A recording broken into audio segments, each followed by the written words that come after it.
And today I'm talking to Annie Clark, who's the props lady who's worked here for over 25 years. I began by asking her, what exactly does her job entail? Well, I sort of liaise with the art directors whose responsibility it is to get together all the props now, and yes, I generally liaise and make sure that everybody's got everything that's needed for the day, really. What's the most difficult part of your job? Just keeping a slight check on the continuity from block to block. A block meaning 5 episodes, which we do, but you might have sort of 2 or 3 blocks on the go at the same time now, so with different directors, so it's a question of getting together, as I said, and liaising with all the art directors and making sure we've all got the same idea about the whole thing.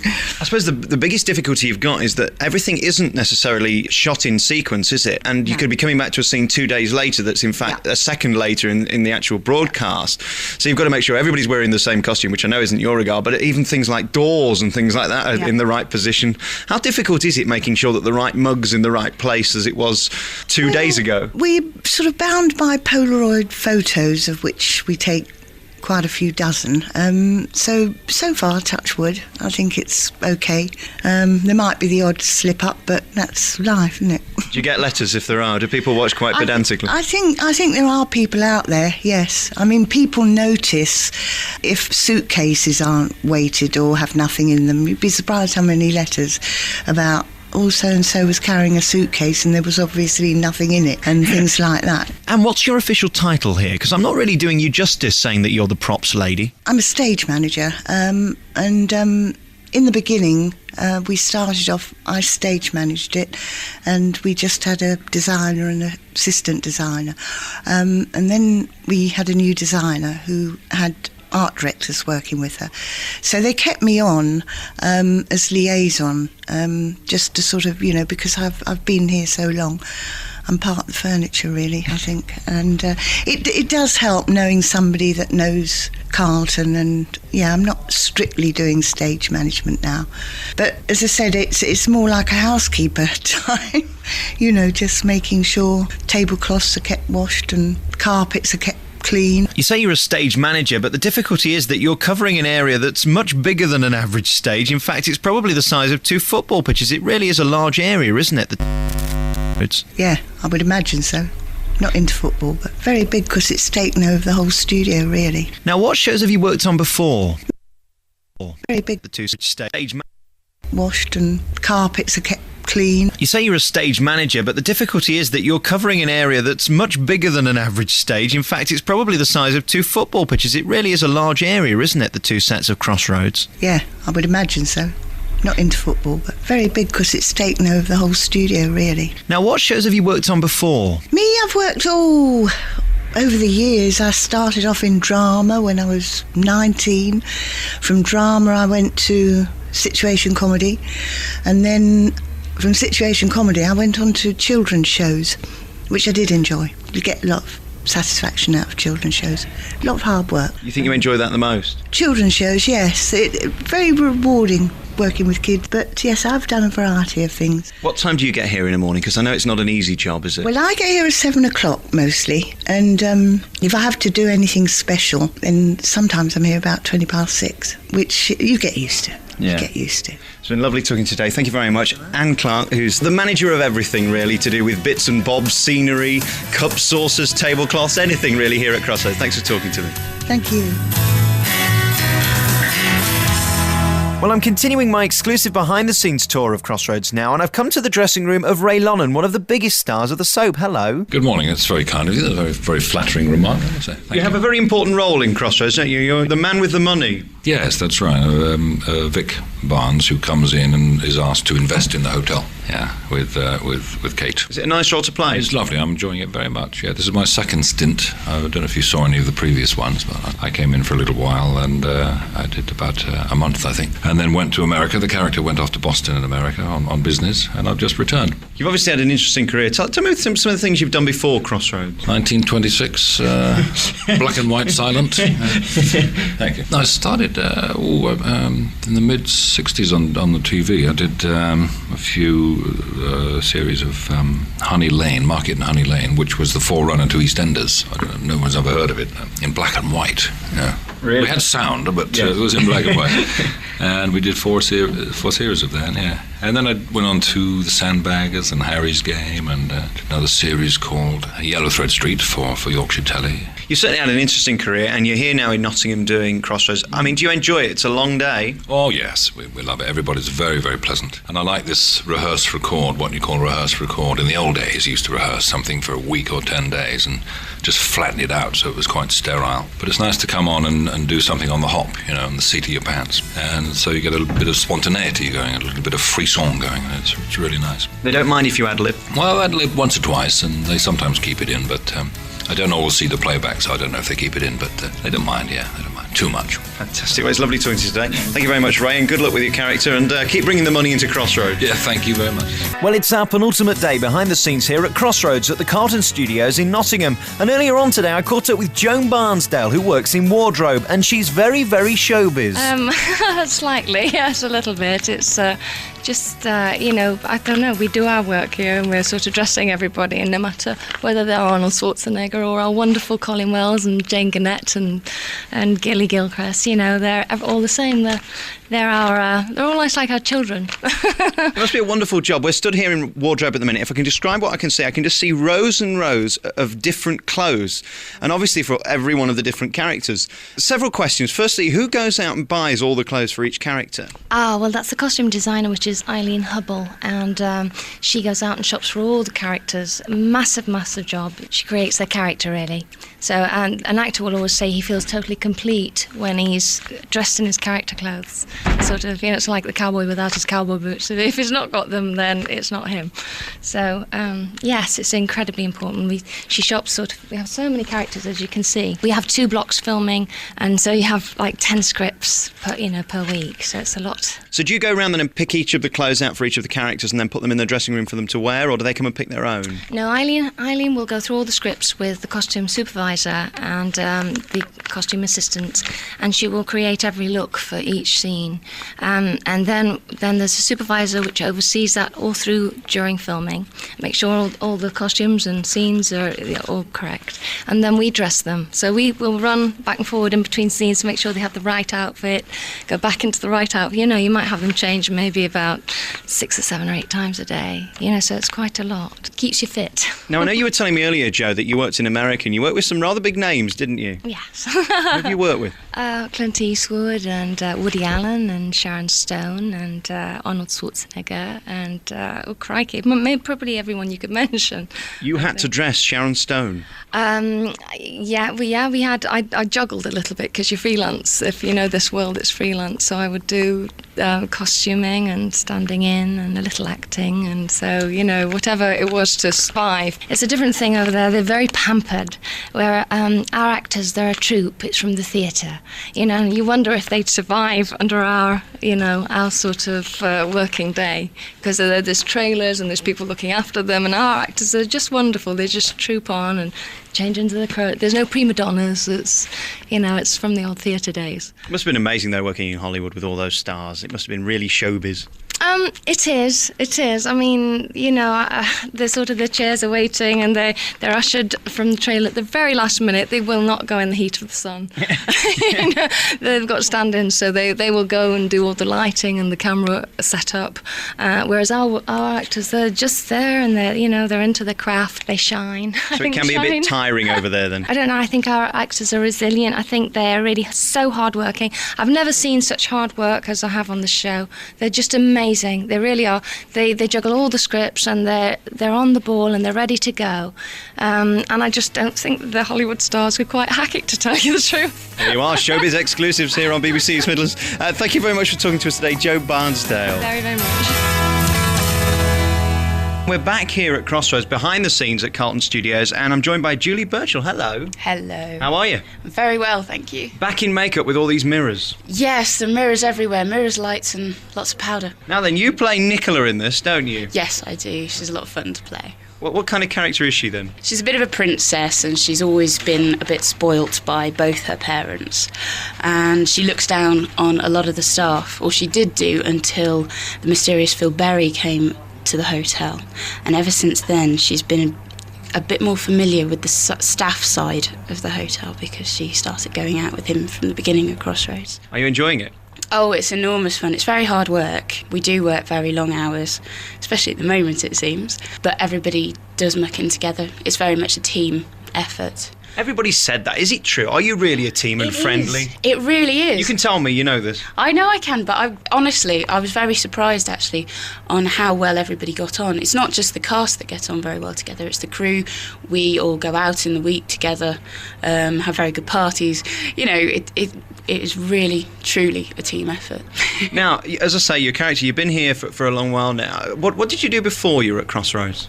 I was studying A-levels back home in Solihull, which is just outside Birmingham. I was a member of the Carlton Junior Television Workshop, as were a couple of other members of the cast here, and I got the audition for Crossroads through that. What was it like going from being an amateur to becoming absolutely professional in the fourth most popular soap? It was a huge lifestyle change for me personally. I went from just being a student to being full-time at work, and I'm used to sort of 8 weeks holiday in the summer. You don't get that when you're working in the real world. Yeah, so it was a big change for me. I suppose the biggest change was having money. I mean, students don't have any money, do they? That's true, but it hasn't really made that much difference because I'm still debating whether to go to university. So I'm saving for that. Oh, don't bother, be an actress. You're very good at it. Don't bother doing all that. What's the point? I do actually enjoy studying, but I really love acting as well, so that's going to be my next decision. Can you give us a little tip as to something that's coming up in the near future with your character? Ooh, well, I mean, I've got to say the standard answer to that question, which is you're going to have to watch and wait and see, but there is a lot coming up for Nicola. Now, when you came in, did I understand you'd been crying, had you? I'd been nearly hysterical. Lots of tear stick to make the tears come into the eyes. Lots of running mascara. That's how you do that, is it? There are lots of ways to make yourself cry. And if they need tears quickly, you can put things in your eyes or you can actually make yourself cry. It depends how much time you've got. Do you really want to do that, though? Bring up all those demons inside you, all sad things that happen? Isn't it easier just to have things put in your eye? You have to bring up the demons whether you have things in your eyes or not, I think. Yeah. Is it easy being an actress? No. That is a very definite no. It's not easy. And how are you with learning lines? Because you've got a lot to learn in a short period, haven't you? Absolutely, there are a lot of lines. It's not too bad. You do get into a rhythm and it gets easier as time goes on. Thanks for talking to us today, Julie Burchill. Well, it's my final day behind the scenes here at Crossroads at the Carlton Studios in Nottingham, and later on we're going to talk to a senior cast member. But earlier I spoke to John Roffey, who's the home economist for Crossroads and the real-life chef. That's right, I'm the real Crossroads chef. I do everything from buying all the food that's used to cooking it, to setting out the kitchen to make it look like a real working kitchen, and to working with the actors as well to help them prepare and look as if they're real chefs even if they can't. So you're a proper chef yourself then? I am, yes. Yeah, I've been a chef since I was 17, getting on for 30 years ago now. What made you want to come to Crossroads? I was doing a couple of pieces on the Carlton Food Network in front of camera, doing some recipes, and it was just when Crossroads was restarting and they were looking for someone to do the job on Crossroads, and I happened to be around at the time and available. Now, I understand that all the food that we see on Crossroads is real and it's made by you. That's correct. Virtually all of the food that you see on the screen in Crossroads is the real thing, edible, and quite a lot of the time afterwards does get eaten. Who by? The crew, the cast, anyone that happens to be passing. Now, bearing in mind that a lot of the actors these days are very health conscious, how do you get them to eat chips and biscuits and things like that? Well, I have to tell you that there are one or two that are conscious about what they eat, but you'd be surprised at what some of them do eat. A couple of the female actresses that stay so slim actually can eat like horses. John, are you ever tempted to play tricks on the actors and put peculiar things in their food? Now, you have to be a little careful because obviously they're a very expensive commodity actors, so I can't afford to do something to them that will not do them any good. We have played one or two little tricks though. For instance, Jane Gurnett, that plays Kate, had a scene in the restaurant where she had to eat some food, and we always check with them, say, what would you like to eat? And she said, I don't care as long as it's not tapioca, because I cannot stand tapioca. So of course I had to prepare prepare a rather large bowl of tapioca and put it in front of her. But we didn't make her eat it. So what's on the menu today then? I've got quite a few things to do today because the scenes that we're shooting tomorrow involve some buffet food on a buffet table, which takes quite a lot of preparing. We've also got some kitchen scenes where they're in the midst of preparing this buffet. And of course, I also have to do all the set dressing in the kitchen, which includes sort of any food that happens to be lying around in the background. So I've got a fair bit of prep to do today. And you really will make a large buffet that we'll then see on Crossroads in a few weeks? Everything will be made as it would be for a real buffet. Have you had any custard pies thrown in anybody's face yet? You know, they're always fun. We've had close. We've had bowls of cream being tipped over people's head. And I can tell you, just a week or so ago, we had one scene where the head chef had a jug of raspberry coulis thrown in his face, which was rather good fun. Yeah, but you enjoyed making that one. I did indeed, and it is the real thing again. It was real raspberry coulis, so it made rather a mess. Fantastic. John Roffey, thank you very much for talking to us today. The Home Economist here on Crossroads. Thank you. Pleasure. Thank you. Well, my final guest behind the scenes at Crossroads, which is celebrating its first birthday this week, is the Romeo of the series, Colleen Wells. Hello. Hello. Colin, I have to admit, I'm not too sure whether I really want to interview you because you're a bit of a Romeo. The ladies love you, don't they? So I've been told. What have you got then? What is this animal magnetism that you've got that the women just can't resist? It's called a team of script writers saying that everyone's going to love me, which is quite nice. Now, as I say, you are the Crossroads Casanova, and you've more or less worked your way through the whole cast, haven't you? The female side, yeah. So far, we've I've done all right so far. I think if you want to put it to a body count, I think it's one a month, which isn't bad. They're not necessarily always the regular cast, but we've had a nice bevy of beauties in, which is nice. Yeah. Do you enjoy doing Crossroads? I love doing Crossroads. Yeah, it's good fun. It's a good show. I mean, we've been doing it for a little over a year now, and it's like one big social club, which is nice. Yeah. But it is long hours. It can be incredibly long hours, yeah. We film basically an episode a day, which is an awful lot of film to get in one day. What about learning scripts? Because, of course, with this kind of production, you're doing it on running, it's going on and on, you have to learn a new line every minute, more or less. How do you do it? How do you remember? I am very lucky. I can walk on set learning lines. Don't ask me why. Some of my cast members absolutely hate me for that ability, but it's there. So I'm lucky. I tend to glance at them and they go in. They then go out. Once the scene's finished, they're gone forever. So I'm lucky. Do you ad-lib as well? Constantly. And do they mind you ad-libbing? I've got no choice if they... Well, sometimes people write things that, in a way, my character wouldn't speak. So I obviously change it. I mean, we've got some writers with regional accents, and they write things in a way that my character simply wouldn't say things. So I change them. You have to edit it yourself, really, in a way, make it your own. Yeah, but nobody seems to mind. As long as you come out with the right cue line for the next act, it's okay. How did it all begin for you then? How did your career start? Oh my God, how long you got? My career started about 20 years ago down at Greenwich. My first play was with Kenneth Branagh, of all people, as an extra. And I walked on for about 3 plays playing monks. In every play I played monks, I don't know why. And then I went off to the Glasgow Citizens Theatre and did many, many productions up there. They gave me my equity card, which you needed in those days. And the rest, as they say, is history. I took 2 years out in the 80s to go to drama school, because I'm actually a Cockney and I meant to talk like that the old time. So I don't do that no more, because I was went to drama school, didn't I? So here I am now, many years later, doing Crossroads, yeah, with lots of things in between. What have you enjoyed the most in your career? This kind of stuff, on-running soaps, or do you like theatre? I have to say I love theatre. And I never imagined being in TV, not to the extent I am now. Yeah, I hope to do a lot more theatre. I've done a few films which I've thoroughly enjoyed as well. I've done some great TV roles which have been, huge fun. So a bit of it all, really. But I do have a love for theatre. Had you done a lot of telly before you did Crossroads? Don't ask me to remember it all, but lots and lots, just about everything. Most actors usually do, Casualty, done that. The Bill, done that. I did Birds of a Feather, Oh God, Forever, The New Professionals, lots and lots. It just goes on and on. Now, as I've said before, you do seem to be popular with the ladies, and you seem to have something on screen that they seem to like. Have you worked on that, kind of giving the camera your eye?